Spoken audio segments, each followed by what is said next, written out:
Caesar সম্পর্কে ইসলাম কি বলে? সিজার করা কি জায়েজ আছে? নতুন বিয়ের পর মেয়ে বাড়ি থেকে ছেলের বাড়িতে আম, কাঁঠাল, বকরি ইত্যাদি পাঠানোর প্রথা কি শরীয়ত সম্মত? চাদরের ডান পাশে পেশাব লেগেছে, বাম পাশে বিছানার চাদরের উপর কি নামাজ আদায় করা যাবে? যে দিনে জন্ম ওই দিনে বিবাহ হলে কি কিছু হয়? জমজমের পানি দাঁড়িয়ে পান করা যাবে কিনা? খাত্তার অনুষ্ঠান করা কি জায়েজ আছে? প্রশ্ন হলো, যে দিনে জন্ম ওই দিনে বিবাহ হলে কি কিছু হয়? যে দিনে জন্ম একই দিনে যদি বিবাহ হয় কিছু হয় কি হবে? একটা ভালো ঘটনা ঘটবে। জন্ম হয়েছে, এটা একটা ভালো ঘটনা। আবার একই দিনে আরেকটি ঘটনার জন্ম হয়েছে, সেটা আরেকটা ভালো ঘটনা। অতএব ভালো ঘটনার আপনার যত বেশি জন্মাবে, যত বেশি ঘটবে, ততই ভালো জিনিস। অনেক রকমের কুসংস্কার আমাদের দেশে আছে, এর মধ্যে এটাও একটা, যে দিনে জন্ম হয় ওই দিনে বিয়ে করা যায় না। যে তারিখে জন্ম হয়েছে, যে বারে জন্ম হয়েছে, ওই বারে এটা করা যাবে না। কেন করা যাবে না? ওই দিনে তো বিয়ে পারলে আরো কয়েকটা করা গেলে সেটাও করা উচিত। কারণ হলো, এদিন আমার জন্ম হয়েছে, এটা আনন্দের দিন। একই দিনে আরেকটা আনন্দ হলে আরো ভালো, আলহামদুলিল্লাহ। হ্যাঁ, এই দিনে বিয়ে করলে কোনো অসুবিধা নেই। এগুলোকে অসুবিধা মনে করাটা বরং কুসংস্কার এবং মূর্খতা। নতুন বিয়ের পর মেয়ে বাড়ি থেকে ছেলের বাড়িতে আম, কাঁঠাল, বকরি ইত্যাদি পাঠানোর প্রথা কি শরীয়ত সম্মত? দুইটা মৌসুম আমাদের সামনে চলে আসছে। এক হলো আম কাঁঠালের মৌসুম চলমান, আরেকটা হলো বকরি এসে যাচ্ছে। দুইটাই প্রশ্নে মাশাআল্লাহ উঠে আসছে। এই মৌসুমগুলোতে আমাদের সমাজে কিছু ছোট লোক চেনা যায়। এই ছোট লোকদের কাজ হলো আম কাঁঠালের মৌসুমে আম কাঁঠাল ভিক্ষা করে, আম কাঁঠালের ডাকাতি করে। আর কোরবানির সময় আসলে গরু আর ছাগল, গরুর ঠ্যাং, গরুর পল্লা, এগুলার ভিক্ষা করে। আমরা এর আগে বারবার ঘোষণা করেছি, যাদের ইফতারের অভাব আছে, ছেলে শ্বশুরবাড়ি থেকে বা ছেলে নিজের শ্বশুরবাড়ি থেকে বৌমাকে খোঁচায় তার বাবার বাড়ি থেকে ইফতারের দাবি মরার পরিবর্তে যে কাজটি করতে পারেন সেটা হলো আমাদের আসন্না ফাউন্ডেশনে দরখাস্ত করতে পারেন। আমরা আপনাদেরকে ইফতার দেওয়ার ব্যবস্থা করব ইনশাআল্লাহ। এটা আমরা এর আগে বারবার ঘোষণা দিয়েছি। এমনকি যদি আপনার আম কাঁঠাল খাওয়ার মতো টাকা না থাকে, এত গরিব মানুষ হন, তো ছেলের শ্বশুরবাড়ি থেকে আপনি আদায় করার এই ছোট লোকই না করে আত্মীয় স্বজনের কাছে ভিক্ষা মানুষ চায় নাকি? ভিক্ষা চায় মানুষ অপরিচিত মানুষের কাছে। আপনি ছেলের শ্বশুরবাড়ির কাছ থেকে এটা দাবি করলেন, মানে কি? বের বাড়িতে ভিক্ষা চাইলে তো লজ্জার কথা। এই ভিক্ষাটা আপনি বৌমার কাছে না চাই, আপনি আমাদের কাছে চা, আমরা কাউকে জানাবো না, গোপনে আপনাকে দিয়ে দিই। বুঝতে পারছেন কথা? আপনার বকরি নাই, কোরবানি করানো হতো, আপনার গোশত খাওয়া দরকার, আপনি আমাদের কাছে দরখাস্ত করেন, আমরা গোশত পৌঁছে দেবো ইনশাআল্লাহ আপনার কাছে। কিন্তু ছোট লোকই করিয়েন না। যুবকদেরকে এ ব্যাপারে জাগতে হবে। খবর দিতে হবে এদেশে যৌতুক প্রথাকে কি দিতে হবে? কবর দিয়ে ফেলতে হয়, এটাকে অতীত করে ফেলতে হবে। এর যে ছোট লোকই আর কিচ্ছু নেই। একটা মানুষ আস্ত মেয়ে দিয়ে দিয়েছে, তারপর আবার আপনার আম কাঁঠাল দিতে হবে সাথে। কেন রে বাবা? আম কাঁঠাল তো আপনি দিবেন শ্বশুরবাড়িতে নিয়ে আনে, কারণ আপনাদের মেয়েটা দিয়ে দিচ্ছে না। হারে, এর দাম তো আমি পরিশোধ করতে পারবো না, অন্তত কিছু আম কাঁঠাল খানা। শ্বশুরবাড়িতে কিছু আম কাঁঠাল নিয়ে বলবেন যে কিছু আম কাঁঠাল অন্তত নেন, এই মেয়ের তো দাম আমি দিতে পারবো। মেয়ে দিয়ে দিছে, আবার সাথে আম কাঁঠাল দাবি করেন। এর চেয়ে বড় নোংরামো আর কি হতে পারে? খুব ছোট লোক। এগুলো জায়েজ নাই, এগুলো গুনাহের কথা, মনে রাখবে। চাঁদাবাজি এবং স্পষ্টত অপরাধ। এরপর প্রশ্ন হলো, খাতনার অনুষ্ঠান করা কি জায়েজ আছে? খাতনার অনুষ্ঠান করা, বাচ্চাদের খাতনা হলে, মুসলমানি হলে অনুষ্ঠান করা রসম বা প্রথা আমাদের সমাজে প্রচলিত আছে। এ ব্যাপারে নবী করিম সাল্লাল্লাহু আলাইহি ওয়াসাল্লাম থেকে কোনো নির্দেশনা সরাসরি নেই যে করতে হবে, এরকম কোনো নির্দেশনা নেই। তবে আল আদাবুল মুফরাদ ইমাম বুখারী রাহিমাহুল্লাহ দুটি বর্ণনা এনেছেন, তার একটি দায়ীফ সূত্রে বর্ণিত হয়েছে। এই দুর্বল সূত্রে বর্ণিত বর্ণনা থেকে দেখা যায় সাহাবীদের কেউ তার সন্তানের এই খাতনার পর তিনি আনুষ্ঠানিকতা করেছেন, দাওয়াত দিয়ে খাইয়েছেন, খেয়েছেন, কিন্তু হাদিসটি বিশুদ্ধ না, দায়ীফ। আরেকটি বর্ণনা পাওয়া যায় হাসান সূত্রে, এটাও আল আদাবুল মুফরাদে আসছে। সেখানে দেখা যায় আয়েশা রাদিয়াল্লাহু তাআলা আনহা পরিবারের একটা বাচ্চা, তাকে মুসলমানি করা হয়েছে। তখন অন্য একজন বলেছেন, বা তিনি তাকে বলা হয়েছে যে এই বাচ্চাকে যে মুসলমানি করানো হলো, এটা অপারেশন হলো, কষ্ট হলো, এটাকে ভুলানোর জন্য কিছু আনুষ্ঠানিকতা করা যায় কিনা। আসলে তারা পারমিশন দিয়েছিলেন। তো সেটা অবশ্য এই আজকের এই মুসলমানের মতো না, বাকি কিছুটা আনন্দ বিনোদনের অনুষ্ঠান, যাতে করে বাচ্চা একটু খুলে। তো এগুলো মৌলিকভাবে প্রায় সব ফুকায়ে কেরাম, মশহুর যত ফুকায়ে কেরাম আছেন, তাদের মন্তব্য হলো এগুলো মৌলিকভাবে জায়েজ আছে, বরং মুস্তাহাব, ভালো। খাতনাকে কেন্দ্র করে অনুষ্ঠান করলে সেটা ভালো। সুন্নত পর্যায়ে কোরআন হাদিস কর্তৃক নির্দেশিত বা সুন্নত করণীয় আকিকা যেরকম এরকম না, কিন্তু কেউ করতে চাইলে করতে পারে, নিষিদ্ধ নয়। বিশেষ করে বাচ্চাকে ভোলানোর জন্য, তাকে আনন্দ দেওয়ার জন্য এটুকু হতে পারে। কিন্তু আমাদের দেশে মুসলমানের নামে যা হয় সেটা জায়েজ হওয়ার ভূমিকা নিয়ে। সেটা কি? সেটা হলো যে মুসলমানের অনুষ্ঠানের নামে চাঁদাবাজি, বিয়ের অনুষ্ঠানে যেরকম হয় ওরকমই হয়, আকিকাতে হয়, মুসলমানিতে হয়। এবার দেখা যায় নানা নানি নাতির মুসলমানের দাওয়াত পাইছে, জামাইয়া মেয়ে দাওয়াত পাইছে। এর মানে কি? এর মানে হলো 10-20 হাজার টাকার একটা আংটি নিয়ে যেতে হবে। এটা হলো মানে, ঠিক না ভাই? ঠিক। অন্য কোনো মানে আপনাদের জানা আছে? আমি তো এটাই মানি যায়। নাতির খাতনা, জামাই আর মেয়ে খাতনা উপলক্ষে খাবার দাবার অ্যারেঞ্জ করছে, বাচ্চার নানাকে আর নানিকে দাওয়াত দিছে। এর মানে কি? এর মানে হলো হয় একটা গরু, নয় 2টা ছাগল, আর নাহলে 10-20 হাজার টাকা কিংবা একটা আংটি, এটা সেটা, এগুলো নিয়ে আপনারা আসিয়েন। তো এটা তো ডাকাতি। এখন কোনো নানার কি সাহস আছে যে ঠিক আছে মেয়ের জামাই দাওয়াত দিছে, নাতিরা মুসলমানই হয়েছে, সেই উপলক্ষে তারা একটু খাবার দাবার অ্যারেঞ্জ করছে, সুন্নাত কোনো আয়োজন না, তারপরেও তারা করছে বাচ্চাকে খুশি করার জন্য, মুস্তাহাব বলেছিল ফোকা একরাম, সেই হিসাবে করছে, ঠিক আছে, যাই খেয়ে চলে আসবে কোনো নানা নানি, কোনো কিছু নেওয়া চা, এই হিম্মত এই কলিজা আছে কোনো নানা নানি না থাকলে হাওলা তেলেও করতে হবে। তাহলে বোঝা যাচ্ছে যে এখানে সুপ্ত এবং লুকায়িত চাঁদাবাজি মাহাজুফ আছে, ঠিক না বেটি? এটা জায়েজ নাই। এগুলোতে মানুষের দোয়ার জায়গা, আরো কি হয়? বদদোয়া হয়, বদদোয়া। তো এই জন্য এগুলো যদি চাঁদাবাজি মুক্ত করতে পারেন তাহলে সেক্ষেত্রে এটা জায়েজ হতে পারে। এরপরে প্রশ্ন, জমজমের পানি দাঁড়িয়ে পান করা যাবে কিনা? বহুল জিজ্ঞাসিত একটি প্রশ্ন, অনেক মানুষই প্রশ্ন উত্তর জানতে চা। জমজমের পানি দাঁড়িয়ে পান করবেন না বসে পানে কান করবে? দেখুন, এই ব্যাপারে সহিহ মুসলিম এবং বুখারীর হাদিস আছে, নবী করিম সাল্লাল্লাহু আলাইহি সাল্লাম থেকে আনাস রাদিয়াল্লাহু তাআলা বর্ণনা করেছে যে তিনি জাজার আনিশ শুরবি কাইমান, সাধারণ বিধান হলো দাঁড়িয়ে পানি পান করতে নবী সাল্লাল্লাহু আলাইহি সাল্লাম নিষেধ করেছেন। দাঁড়িয়ে পানি পান করতে কি করেছেন? নিষেধ করেছেন নবী করিম সাল্লাল্লাহু আলাইহি সাল্লাম। তিনি সাধারণত সচরাচর দাঁড়িয়ে পানি পান করতেন না, তবে এক্সেপশন কখনো কখনো তিনি দাঁড়িয়ে পানি পান করেছেন। এটা বোঝানোর জন্য যে কেউ নিরুপায় হলে, অসুবিধা হলে, জরুরি কিছু হলে দাঁড়ায় পান করলে হারাম হবে না, বুঝতে পেরেছেন? বসে পান করতে হবে নরমাল অবস্থায়। বিশেষ কোনো পরিস্থিতিতে কারো ঠেকা পেলে দাঁড়ায় পান করলে সেটা জায়েজ আছে। শুধু এটা বোঝানোর জন্য তিনি মাঝে মধ্যে দাঁড়ায় পান করেছেন। এরই অংশ হিসাবে এটাও প্রমাণিত যে জমজমের পানি তিনি দাঁড়িয়ে পান করেছেন। তো জমজমের পানি তিনি দাঁড়িয়ে পান করেছেন, এর মানে এই নয় যে দাঁড়িয়েই পান করতে হবে। তিনি তো অন্য পানিও দাঁড়িয়ে পান করেছেন, এর মানে কি অন্য পানি সাধারণ অবস্থা দাঁড়িয়ে পান করতে হয়? তো এটা যদি না হয় তাহলে জমজমের পানিও সাধারণত দাঁড়িয়ে পান করতে হবে এমনটি কিন্তু নয়। আমাদের দেশে অনেকে জমজমের পানি দিলে ওইটা নিয়ে উনি দাঁড়ায় যায়, বসা থেকে দাঁড়ায় যায়। কারণ জমজম পান করতে হলে কি করতে হয়?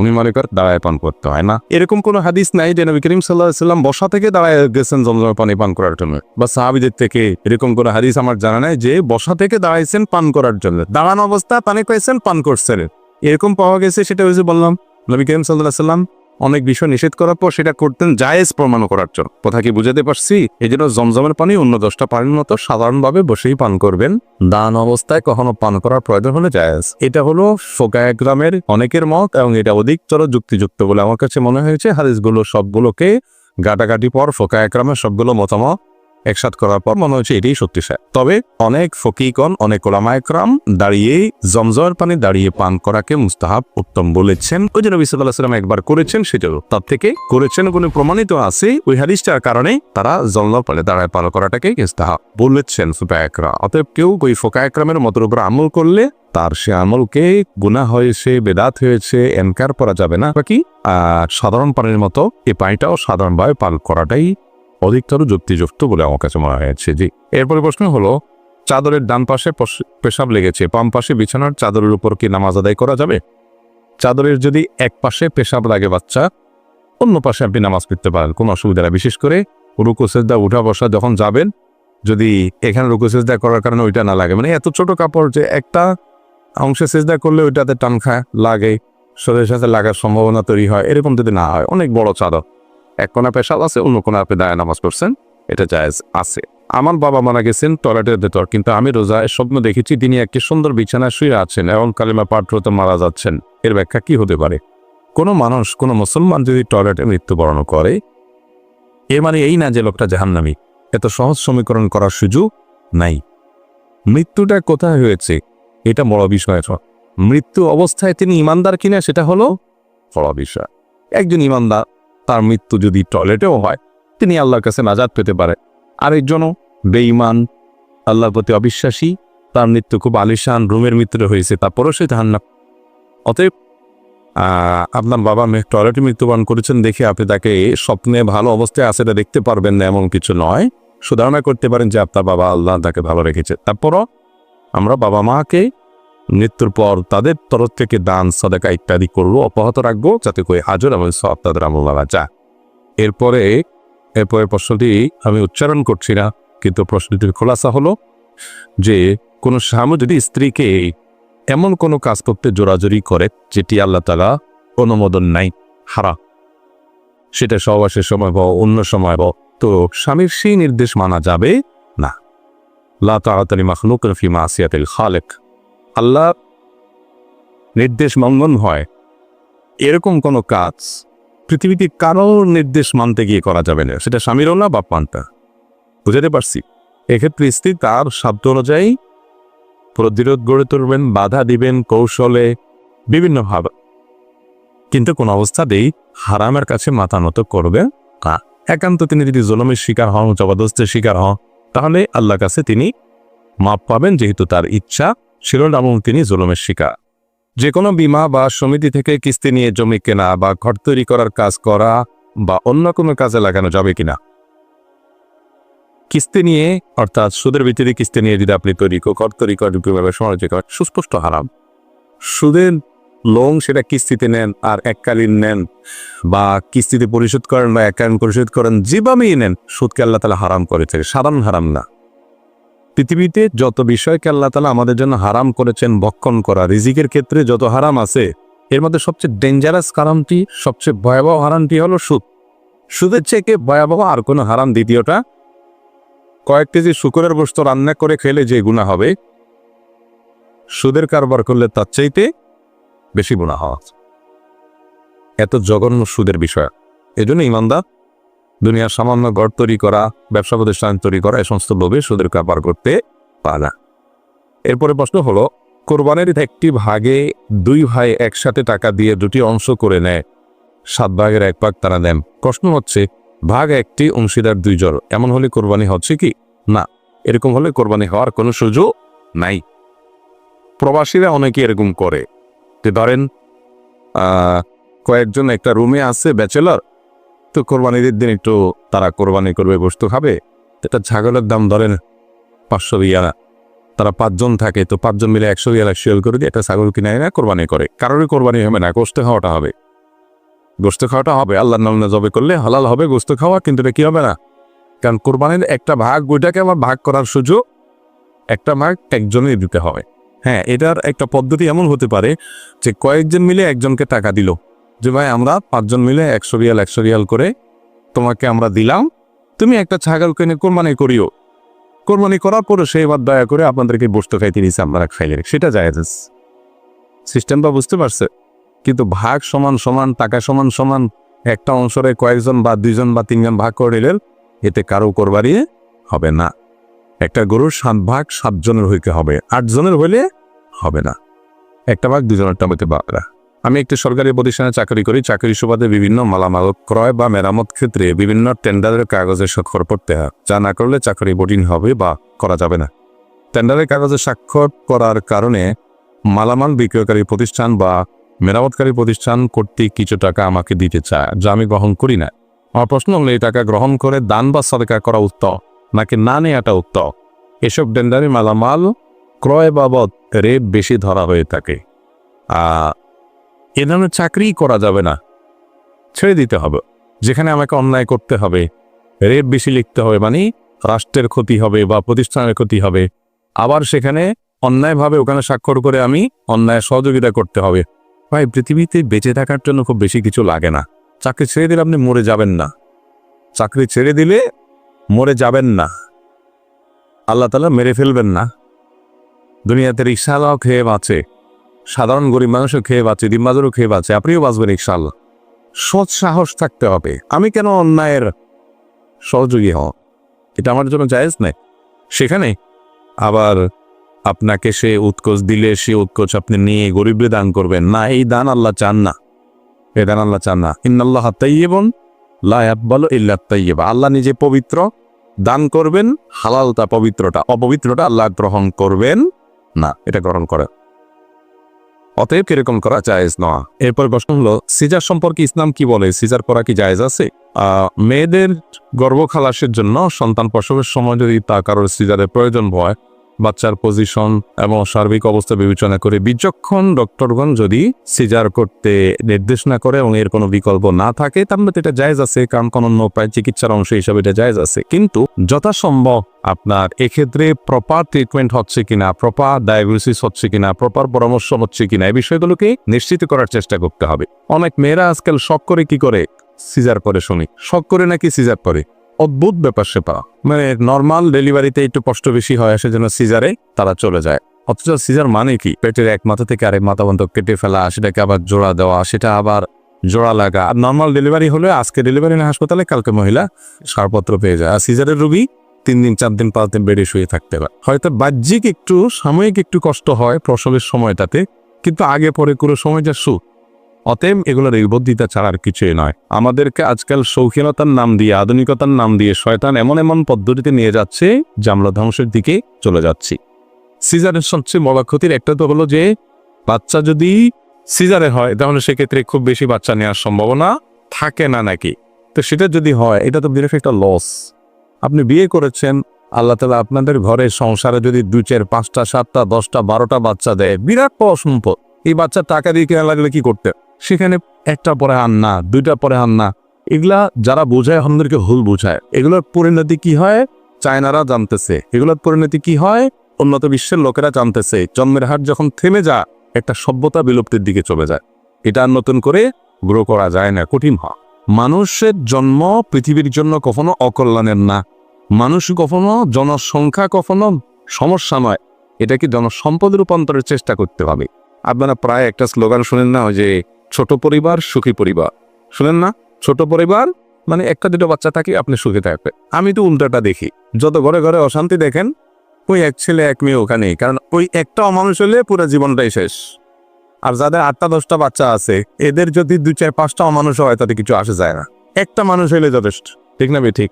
বড় পরিবারের সবগুলাই অমানুষ হয়েছে, একটা মানুষের জাত হয় নাই, বাপ মার কষ্টই কষ্ট, এরকম ঘটনা দেখছেন আপনারা। কিন্তু ওই তথাকথিত 1 ছেলে 1 মেয়ের, একটা লন্ডন চলে গেছে আর একটা কানাডা চলে গেছে, 2টা 2 জায়গায় যায়, অমানুষ হয়ে গেছে, বুড়া বুড়ি দুনিয়াতে মরে, দেশে থেকে মরে, এরকম ঘটনা বহুত আছে না? তাহলে কে বলছে এই সমস্ত কথা? ছোট পরিবার সুখী পরিবার, জনসংখ্যা এটা কখনো সমস্যা নয়, এই থিওরি ভুল। যারা এই থিওরি আমদানি করেছে তারা নিজেরা এখন বিপদে আছে। এখন ভর্তুকি দিয়ে সন্তান জন্ম দেওয়াইতে পারতেছে না। বিভিন্ন দেশে দেশে আপনারা জানেন না, সন্তান হলে ভর্তুকি দেয়, কিন্তু আর হইতে পারতেছে না। আরে আমাদের দেশে এটা নেয়ামত, আলহামদুলিল্লাহ। 7-8টা সন্তান হয়েছে, বাতে মারতেছে, এরকম পাইছেন একজনও?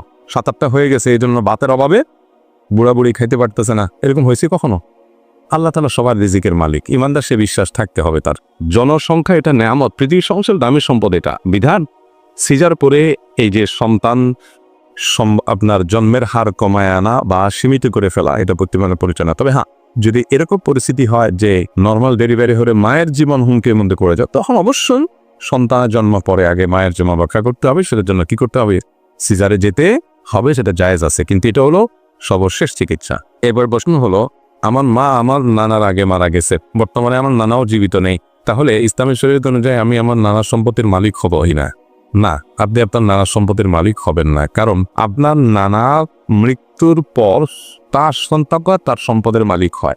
সম্পদের মালিকানা, আমার সম্পদের মালিকানা আমার ছেলেমেয়েরা কখন পাবে? আমি মারা যাওয়ার পর, আমার জীবদ্দশায় আমি মালিক। এখন আমার মারা যাওয়ার পর তারা মালিক হইতো, তার আগেই তারা মারা যদি যায় কেউ, তাহলে তো সে আর মালিক হওয়ার সুযোগটাই পায় না। তো এই কারণে কারোর নানার আগে যদি তার মা মৃত্যুবরণ করে, দাদার আগে যদি বাপ মৃত্যুবরণ করে, তাহলে ওই বাপ দাদার সম্পদের মালিক হওয়ার সুযোগই পায় নাই, তার আগে সে দুনিয়া থেকে চলে গেছে।